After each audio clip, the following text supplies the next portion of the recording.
So here it is, guys, week 5 and the finale of our series. It's taken by our very own Mark Pomeroy. Buckle up for an awesome and insightful message.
Hey there, Elevate friends and family. Great to have you with us today for the 5th and final week of our series, Follow Me, which is kind of sad in the sense that it's been a fantastic series.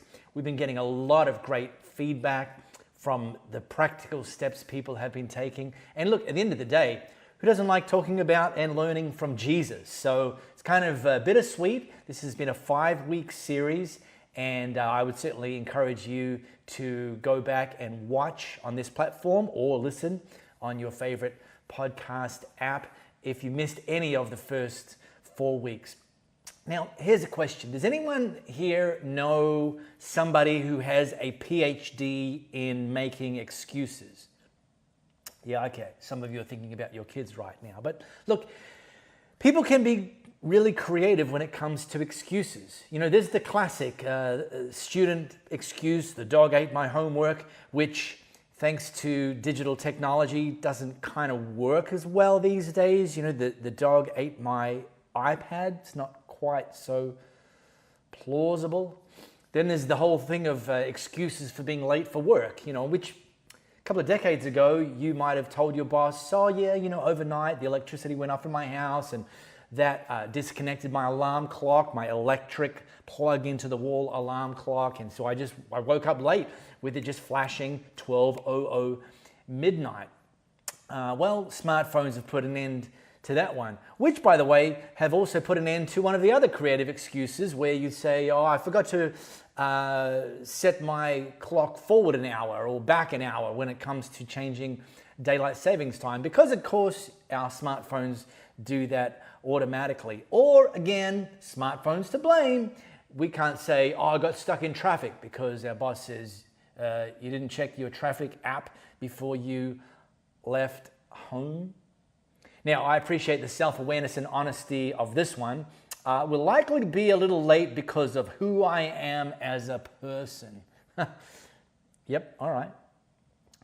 But here's the vital thing to understand right at the top of today, and that is that when it comes to following Jesus, excuses can be a lid to us experiencing greater freedom.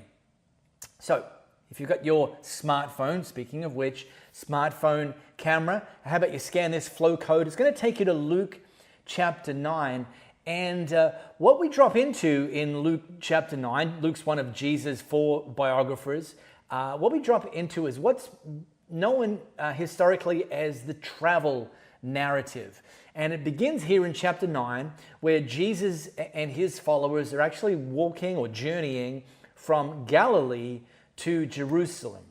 And in this time, and as we read from chapter 9 and you keep going, it just keeps talking about as they went along, as he went along, as he walked along, as they passed along, and just encounter after encounter, teaching after teaching, thing after thing, all about this travel narrative of Jesus making his way to Jerusalem.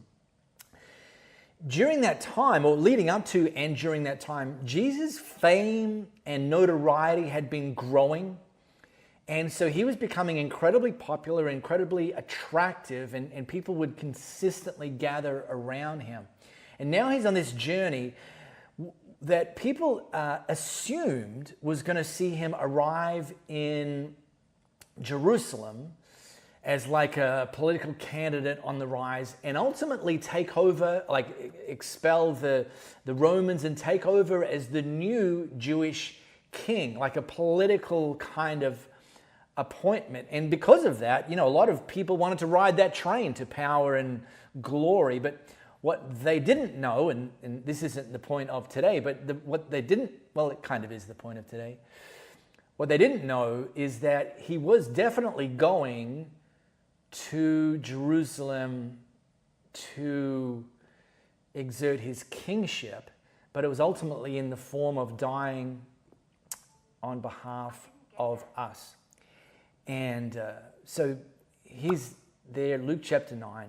Luke records, then he said to the crowd, if any of you wants to be my follower, so again, it's a choice that he extends, you must give up your own way, take up your cross daily, and follow me. If you try to hang on to your life, you will lose it. But if you give up your life for my sake, you'll surrender it. I could kind of summarize that. I mean, there's a lot there, don't get me wrong, but I could kind of summarize what Jesus is saying, or one of the big ideas that he's making, and that is that greater freedom is found in surrendering. Which, if this was a war metaphor, that would make absolutely no sense. Greater freedom is found in surrendering. No, in war, if you surrender, it's greater restrictions are found in surrendering. But this wasn't a war metaphor. This was a nobility metaphor. This is Jesus actually unpacking that if you surrender low altitude living, you will actually gain access to higher altitude living. If you surrender living like slaves to small thinking, you'll actually gain access to living like a child of the King. If you surrender your need to control everything, you'll actually gain access to the keys to the kingdom. If you surrender trying to do everything in your own strength, you will gain access to the same power that rose Jesus ultimately from the grave. Now, this travel narrative continues. Luke continues to write the historical account. And he continues, as they were walking along, someone said to Jesus, I will follow you wherever you go. But Jesus replied, foxes have dens to live in, and birds have nests, but the Son of Man has no place even to lay his head. This guy came in like all gas, no brakes, gives Jesus a completely unqualified blank check. I will follow you wherever you go. And Jesus responded with full disclosure that you may not actually know what you're asking here. There will be times where I will lead you and you won't even know where I'm leading you.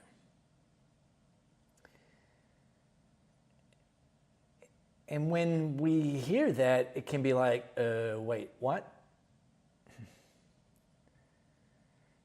It can evoke the excuse, well, okay, let me walk that back a little. How about we try this again? I'll follow you if. Let's put some conditions in place. Let's start negotiating, shall we? I mean, look, we negotiate all the time. That's just the reality of it. I mean, I'm not just talking in business and buying and selling.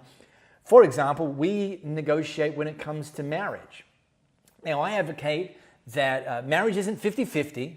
Marriage is 100-100. Give everything, give your best to one another.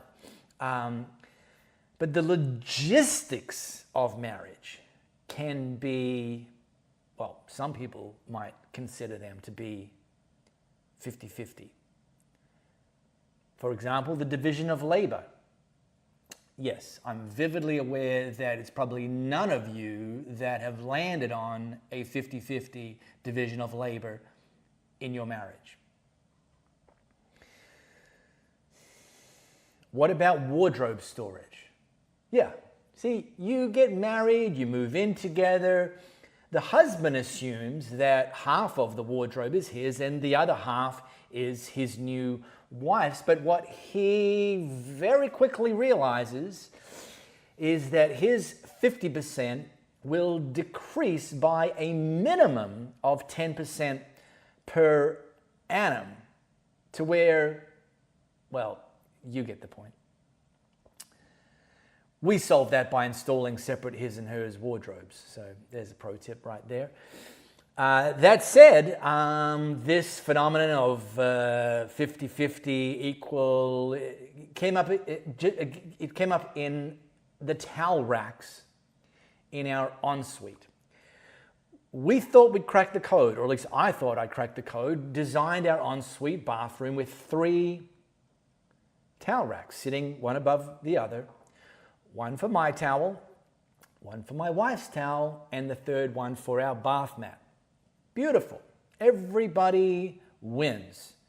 Well, it wasn't, I mean, it was just a few weeks having built our new ensuite bathroom that I discovered that now the turf war had moved things to where the first rack was for Marco's towel, the second rack was for my wife's first towel, and the third rack was now for my wife's second towel. And, well, the bath mat, it would end up in very bizarre places. Now we've gone from 50-50 to 66-33 with 1% given to the bath mat. Now, just 2 weeks ago,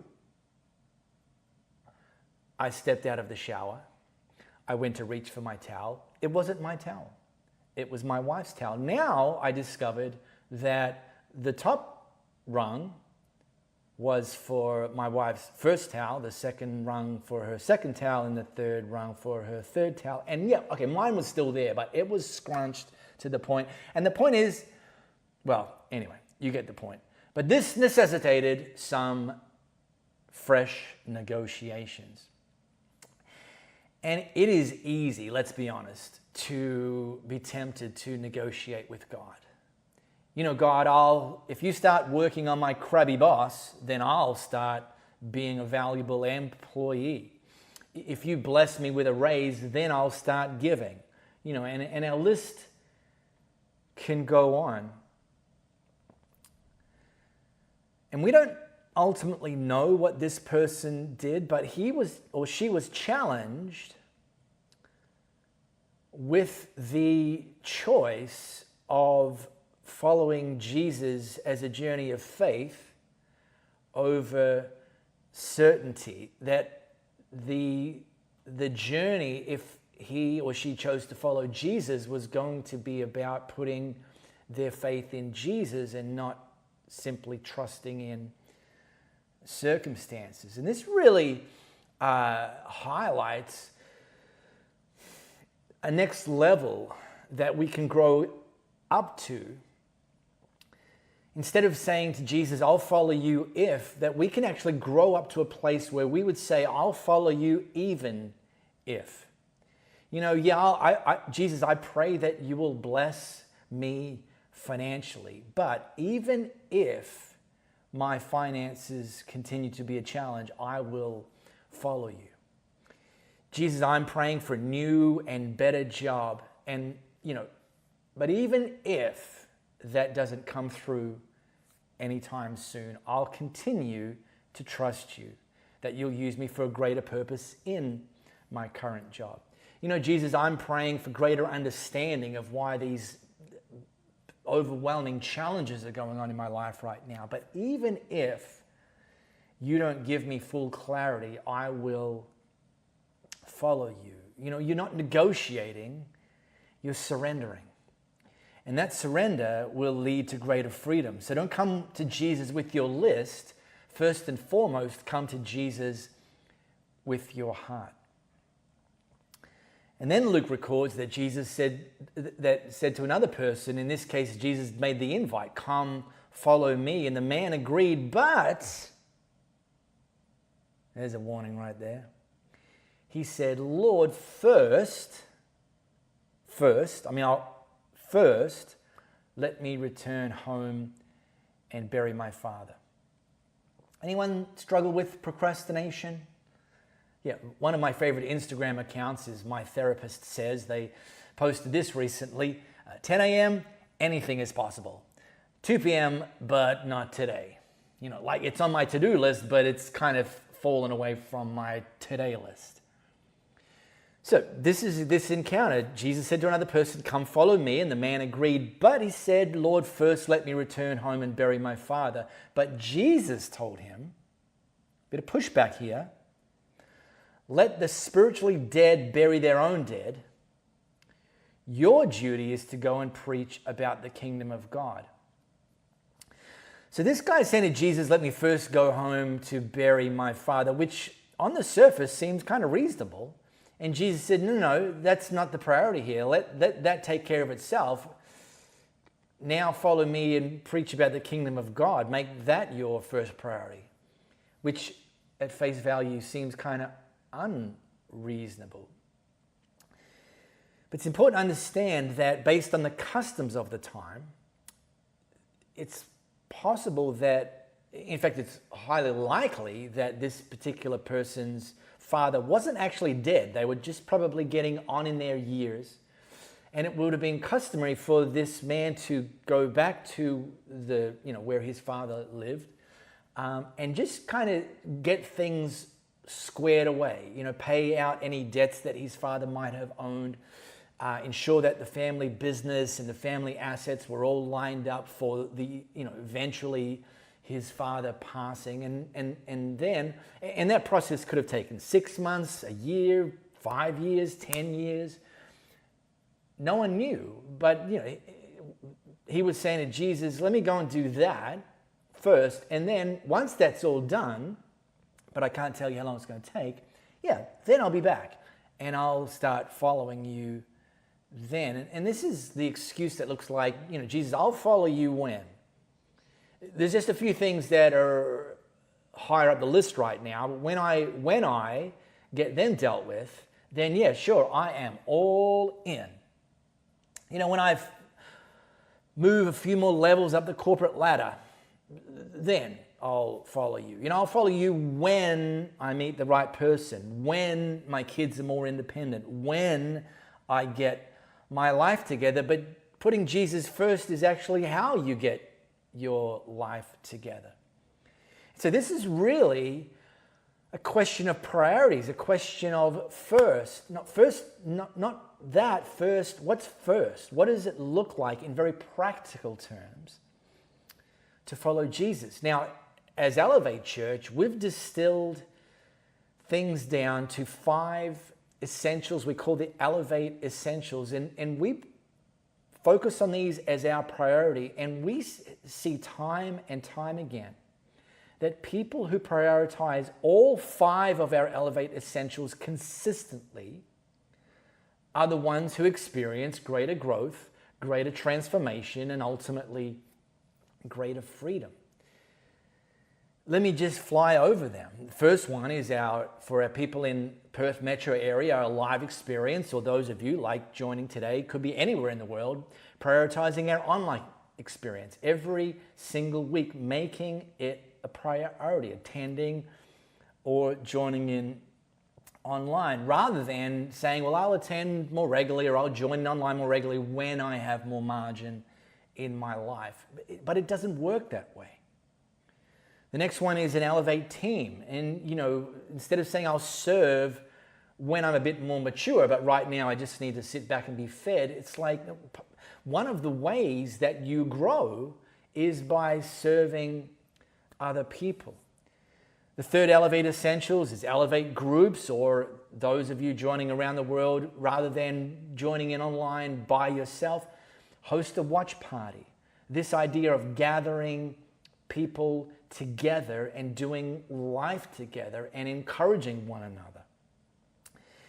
About 4 years ago, I remember here in Perth on a Sunday, there was a new guy, walked in, parked himself at the very back row of our auditorium, and I spotted him, and we hadn't started our live experience just at that time, so I just walked over to him. Hi, how you doing? My name's Mark.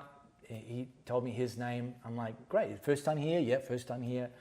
What brought you here? He said, well, I've split up with my wife, and she's remained at our other church, but the leader of that church recommended that I plug in at Elevate Church.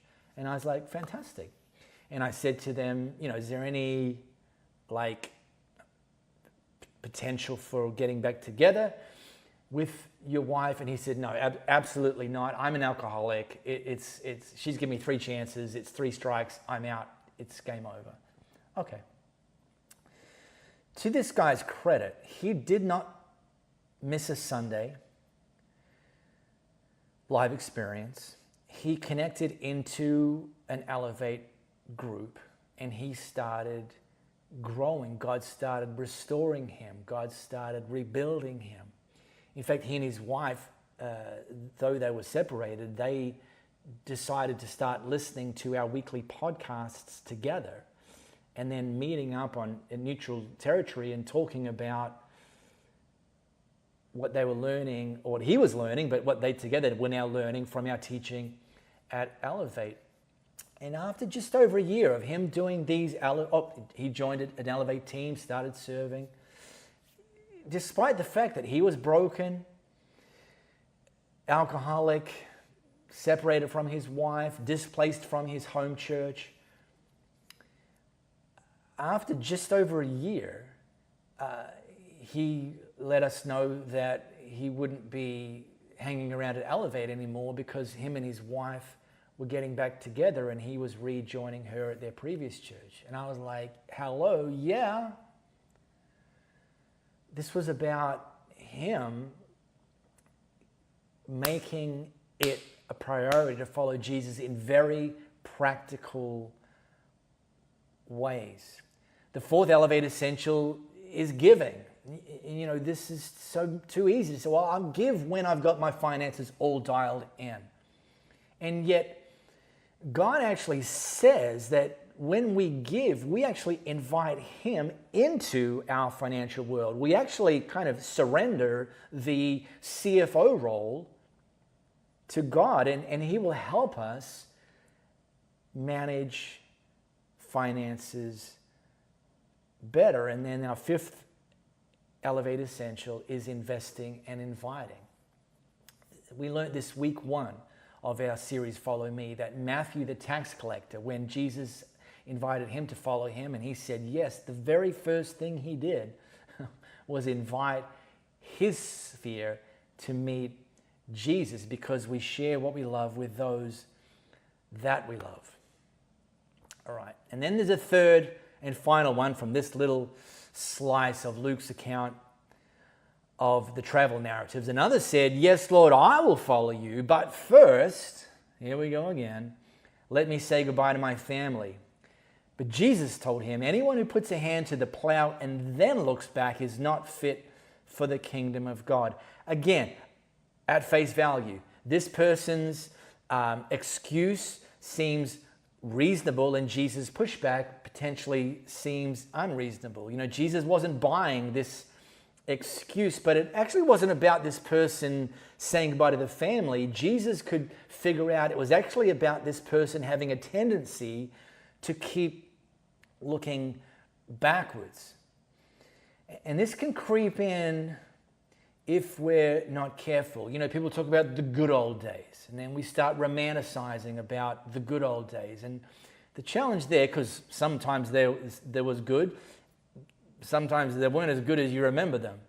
But the challenge is that if we keep looking back, we might be tempted to go back. But following Jesus is about creating the future. This is like, I'll be tempted, I'll follow, but first, and we talk a lot about de-churched people as Elevate Church. De-churched, I don't know if we've made that word up, but it's people that used to be part of a church, and then for a season, however long that is, they were no longer part of a church. And when we took on the leadership of what became Elevate Church, God spoke a promise to us that Elevate Church would be a safe place for de-churched people to dip their toes back in the water.